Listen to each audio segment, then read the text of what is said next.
नमस्कार दोस्तों, आप सभी का स्वागत है आपके अपने YouTube चैनल में। दोस्तों, शत्रु कई प्रकार के होते हैं। कई बार तो आपके अपने ही शत्रु होते हैं, कभी कभी तो परिवार व घर में ही शत्रु होते हैं, कभी रिश्तेदार तो कभी पड़ोसी शत्रु होते हैं, कभी कभी अनजाने शत्रु भी होते हैं और कभी कभी आपके जहां आप काम करते हैं ऑफिस में भी आपके काम से जलने वाले शत्रु पैदा हो जाते हैं। ऐसे बहुत से लोग हैं जो कि बिना किसी कारण के ही बेवजह ही जलते हैं। कोई आपके नेचर से जलता है, कोई आपकी कामयाबी से जलता है, कोई आपके काम करने के तरीके से जलता है। कभी कभी तो आप समृद्ध क्यों हैं इसी बात से जलने लगते हैं। जलने के कई कारण होते हैं, वे सभी आपके मन ही मन शत्रुता बना बैठते हैं। कभी कभी जो आप काम करते हैं पड़ोस वाला भी वही काम करने लगता है और मन ही मन आपसे शत्रुता कर बैठता है।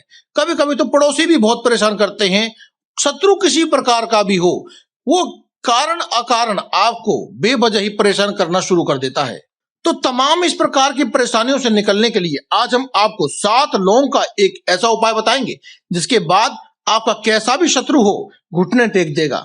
दोस्तों, आपको हम लौंग का उपाय इसलिए बता रहे हैं क्योंकि लौंग का उपाय कभी खाली नहीं जाता। आप देख लेना, कभी भी लौंग का छोटे से लेके बड़ा तक कैसा भी आप उपाय करेंगे कभी खाली नहीं जाएगा।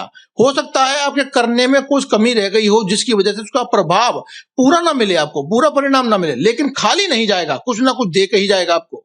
अब आपको कैसे इन सभी चीजों से मुक्ति मिले इसका उपाय बताते हैं। आपको क्या करना है, आपको केवल और केवल 9 लौंग ले लेनी है। जी हाँ दोस्तों, 9 लौंग लेनी है आपको। चाहे तो 7 भी ले सकते हैं, लेकिन अगर आप 9 लेते हैं तो ज्यादा बेहतर है। आप 9 लौंग ले लीजिए और अपने उल्टे हाथ में रख लीजिए।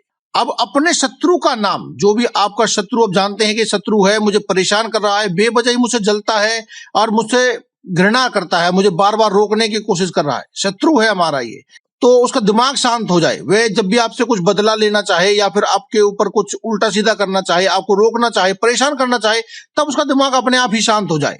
तो ऐसे में आप उस शत्रु का नाम ले लें। उल्टे हाथ में आपको 7 या 9 लौंग रख लेनी है और उसके बाद आपको उस शत्रु का एक बार नाम लेना है और एक बार फूंक मारनी है। 2 बार नाम लेना है, 2 बार फूंक मारनी है। फिर 3 बार नाम लेना है तो तीसरी फूंक मारनी है। इसी प्रकार से हर बार आप नाम लेते रहें और फूंक मारते रहें। ये क्रिया आपको 11 बार करनी है। जी हाँ दोस्तों, 11 बार आपको नाम लेना है शत्रु का और 11 बार आपको फूंक मारनी है। कभी कभी आपको पता नहीं होता कि आपके शत्रु कौन है, तो आप अपने मन ही मन बोले अज्ञात शत्रु, अज्ञात शत्रु, अज्ञात शत्रु। हाँ जी, ऐसे अज्ञात शत्रु बोले और एक बार फूंक मारे, दोबारा से बोले अज्ञात शत्रु, फिर से फूंक मारे। इसी प्रकार से आप 11 बार बोले अज्ञात शत्रु और 11 बार आप फूंक मारे।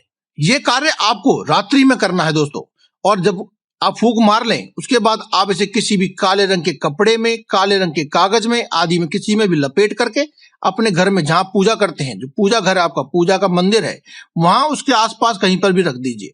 और अगले दिन की सुबह अपने घर से बाहर, या तो घर से बाहर या आपकी बालकनी में या फिर अपने घर की छत पर, जहां भी आपको जगह मिले, घर के अंदर नहीं, घर के बाहर, आपको किसी भी चीज की सहायता से, दीपक में कुछ डाल करके या फिर कपूर की सहायता से आप इन लौंग को जला दीजिए। और पूरे 1 हफ्ते के बाद आप इस क्रिया को फिर से दोहराइए। इसी प्रकार से आप 3 बार इस पूरी प्रक्रिया को दोहराइए। आपका शत्रु बिल्कुल शांत हो जाएगा, आपका बिल्कुल भी बाल भी बांका नहीं कर पाएगा और आप अपने परिश्रम से, अपने कार्यों से, अपनी मेहनत से जो भी मुकाम आप हासिल करना चाहते थे वह सभी आप मुकाम हासिल कर पाएंगे, क्योंकि अब आपके बाधा कोई भी नहीं होगी, कोई भी आपको रोकने वाला नहीं है। तो दोस्तों, आज की इस वीडियो में केवल इतना ही। कल फिर आपसे मुलाकात होगी एक और नई वीडियो के साथ। तब तक के लिए दे में इजाजत। धन्यवाद। कमेंट बॉक्स में लिखना ना भूले। जय बजरंगबली, जय माता दी, जय मां लक्ष्मी, हर हर महादेव।